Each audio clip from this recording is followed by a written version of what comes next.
안녕하십니까. JTV 저녁 뉴스입니다.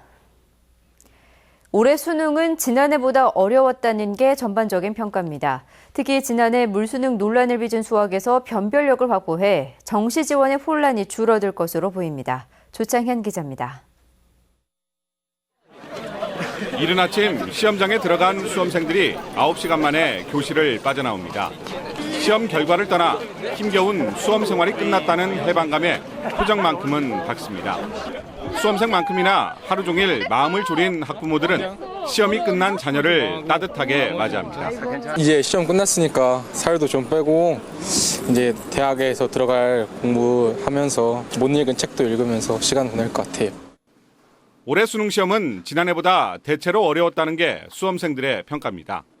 국어는 물리와 철학 내용을 묻는 지문이 출제돼 체감 난이도가 높아졌다는 게 전문가들의 분석입니다. 수학은 지난해 물수능 논란을 의식한 듯 다소 어렵게 출제됐습니다. 기본 개념을 확실히 갖춰야 풀 수 있는 문제가 많아 변별력을 확보할 것으로 전망됩니다.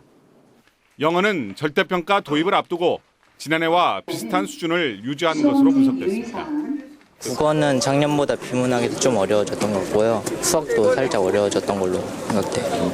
나머지들도 다 어려웠고 과학에서 좀 더 난이도가 좀 더 올라갔던 걸로 생각돼요. EBS 직접 연계 문제가 적어 수능 출제본부가 밝힌 70% 연계율보다는 체감도가 낮은 것으로 나타났습니다. 진학교사들은 올해 수능은 변별력이 담보됨에 따라 전략적인 정시 지원이 가능할 것으로 전망했습니다. 일선 학교들은 가채점을 통해 학생 점수에 맞는 지원 전략 마련에 들어갑니다. 한국교육과정평가원은 문제와 정답에 대한 이의 신청을 거쳐 다음 달 2일 학생들에게 수능 성적을 통보할 예정입니다. JTB 뉴스 조창인입니다. 전주와 정읍, 완주 등 3개 지구를 묶는 전북 연구개발특구가 출범했습니다. 전북 농생명과 탄소산업 발전에 큰 도움이 될 것으로 기대됩니다. 보도에 송창용 기자입니다.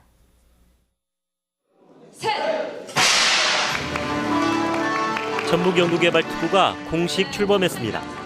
전주와 정읍, 완주 등 3개 지역을 묶는 전북연구개발특구에는 3개의 대학교와 10개의 국립, 정부 출연연구소, 111개의 기업부설 연구소가 자리 잡고 있습니다. 연구개발특구 지정은 대전과 광주 등에 이어 전국에서 5번째이며 도 단위로는 처음입니다. 연구개발특구 출범은 큰 의미를 갖습니다. 연구개발특구로 지정되면 매년 정부로부터 100억 원의 기술 사업화 자금을 지원받고 연구개발특구 펀드를 활용할 수 있습니다. 또 특구 안에 있는 기업이 연구소 기업이나 첨단 기술 기업으로 지정되면 일정 기간 세금을 면제받거나 감면받게 됩니다. 연구소 기업이 전국에 한 150개쯤 있습니다. 근데 아시다시피 1호 연구소 기업은 지금 시가총액이 1조 원을 넘어가는 그러한 대단한 성공을 거두었습니다. 그러한 예가 여기서 또다시 나타나지 않으라는 법은 없겠습니다. 전라북도는 연구개발특구를 통해 농생명과 탄소산업 등을 육성하면 오는 2025년까지 300개의 기업을 유치하고 2만 명의 고용과 7조 원의 생산 유발 효과를 거둘 것으로 기대하고 있습니다. 전북의 연구개발 역량뿐만 아니라 대한민국의 농생명과 탄소산업의 새로운 과학산업의 혁명을 일으켜왔고 일으킬 것이다. 저희들은 이렇게 생각하고 있습니다. 그러나 후발주자로서 이미 연구개발특구로 지정된 다른 지역과 경쟁을 펼쳐야 하는 과제를 안게 됐습니다. 또 360억 원 규모의 테크 비즈센터 등 관련 사업비를 확보하고 연구개발특구를 확대하는 작업도 시급해졌습니다. JTB 뉴스 송창용입니다.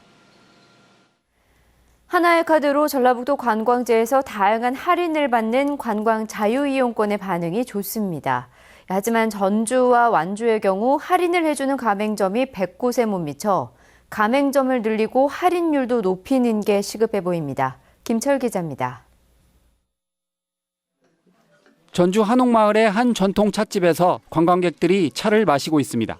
관광 자유이용권을 구매한 이들은 10% 할인을 받았습니다. 관광 자유이용권을 구매하면 전북의 관광지와 공영주차장에서 무료 입장, 음식점과 숙박시설에서는 최대 10% 할인이 제공됩니다. 6,500원짜리 하루 코스 카드를 사면 최대 2만 원을 절약할 수 있습니다. 그냥 이렇게 따로따로 사는 것보다는 이렇게 할인 혜택 받으면서 이용하는 게 더 좋은 것 같아요. 이 제도에 참여한 가맹점 업주들도 만족해합니다. 요즘 한옥마을 찾는 분들이 젊은 층이 많거든요. 가격에 좀 민감하니까 5%라도 영향을 받지 않겠어요. 홍보도 되고 저희 집을 한 번이라도 더 찾아주지 않겠어요? 하지만 아직 참여율이 높지 않습니다. 관광 패스라인 참여업체는 관광지 10곳과 맛집 70곳 등 모두 93곳에 그치고 있습니다. 특별 가맹점이 많이 참여할수록 좋고요. 그다음에 그 할인 혜택을 더 많이 누릴 수 있도록 그런 여러 특색 있는 가맹점들이 많이 참여했으면 좋겠습니다.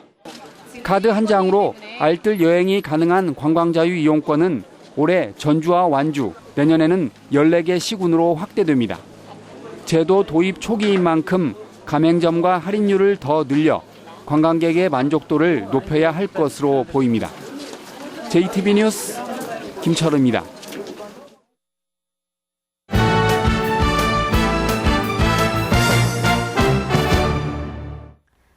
2년 연속 K리그 우승을 차지한 전북현대가 관중동원에서도 1위 자리를 노리고 있습니다. 하이트진로 역도팀 문민희가 국제대회에서 3관왕에 올랐습니다. 스포츠 소식 정원희 기자입니다. 전북현대는 지난 제주전에서 K리그 2연패를 확정지었습니다. 2경기를 남겨놓은 전북은 관중동원도 1위를 노리고 있습니다. 현재 홈경기 관중수는 서울에 이어 2위지만 서울은 이미 홈경기가 모두 끝났습니다. 관중수 차이는 23,800여 명. 전북은 우승 세리머니가 펼쳐지는 오는 21일 마지막 홈경기에서 4만 관중을 끌어모을 계획입니다. 이번 성남전에 우리 전북 도민분들이 24,000명 이상이 오신다면 저희가 성적도 1위, 관중도 1위라는 두루마리 토끼를 잡을 수 있을 거라고 보고 있습니다. 하이트진로 역도팀이 태국에서 열린 제8회 프린스컵 대회에서 금메달 3개와 은메달 6개를 따냈습니다. 전국체전이 끝나자마자 국제대회에 처음 출전한 문민희는 인상과 용상, 합계에서 3관왕에 올랐습니다. 첫 국제대회라 긴장도 많이 했지만요. 그동안 제가 열심히 해온 결과라 생각하고 내년에 더 앞으로 두세 배 열심히 해서 좋은 성적을 거두겠습니다. 고인돌 마라톤 대회가 이번 일요일 고창에서 열립니다. 이번 대회에는 풀코스와 하프코스 등 4개 부문에 6천여 명의 선수들이 출전할 예정입니다. 제9회 군산시장기 직장, 클럽, 공무원 야구대회가 막을 올렸습니다. 오는 29일까지 3주 동안 열리는 이번 대회에는 모두 2천여 명이 출전해 실력을 겨룹니다. JTB 뉴스 정원익입니다. 정읍시와 고창군, 부안군이 공동 추진한 서남권 추모공원이 문을 열었습니다. 153억 원을 들여 만든 서남권 추모공원은 화장장과 봉안당, 자연장지 등을 갖추어 모두 7천여 개를 안치할 수 있습니다. 화장장은 3개 시군이 공동으로 운영하고 봉안당과 자연장지는 정읍시 단독시설로 운영할 예정입니다. 김제시도 뒤늦게 추모공원 이용을 희망했지만 공개 사과와 사업비 분담 등을 둘러싼 갈등 때문에 공동 사용에서 빠졌습니다. 오늘 오전 9시 10분쯤 임실군 청옥면에 있는 53살 임모 씨의 집에서 불이 나 1시간 만에 진화됐습니다. 이 불로 집안에 있던 냉장고 등 가재도구가 불에 타 소방서 추산 2,300여만 원의 재산 피해가 났습니다. 경찰과 소방당국은 정확한 화재 원인을 조사하고 있습니다. 전북은 오후 들어 구름 많은 날씨를 보이고 있습니다. 내일은 오전부터 10에서 30mm의 비가 내리겠습니다. 이번 비는 주말인 모레 아침까지 이어지겠습니다. 내일 아침 최저 기온은 8도에서 11도, 낮 최고 기온은 13도에서 16도의 분포로 오늘보다 낮겠습니다. 바다의 물결은 앞바다 0.5에서 2m, 먼바다는 1.5에서 3m로 높게 일겠고 바람도 강하게 불겠습니다. 전주기상지청은 모레 비가 그친 뒤에는 대체로 맑은 날씨가 이어지다가 다음 주 화요일부터 다시 약한 비가 내릴 것으로 예보했습니다. JTB 저녁 뉴스를 마칩니다. 함께해 주신 여러분 고맙습니다.